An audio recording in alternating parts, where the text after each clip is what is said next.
देशाच्या अर्थमंत्री निर्मला सीतारामन 1 फेब्रुवारी रोजी देशाचा अर्थसंकल्प सादर करतायत। सरकारच्या धोरणामुळे संबंध देशभर शेतीचं संकट हे अधिक गडद होत आहे।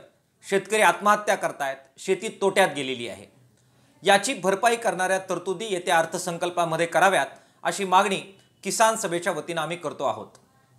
नाशिवंत शेतीमाल जसे टोमॅटो, कांदा, वेगवेगळ्या प्रकारचे भाजीपाला, फळे यांचे दर हे सरकारच्या वतीने नियंत्रित केले गेले। निर्यात बंदी लादून कांद्याचे दर पाडण्यात आले। नेपाळवरून टोमॅटो आयात करून टोमॅटो उत्पादकांना तोटा हा पदरात त्यांच्या टाकण्यात आला।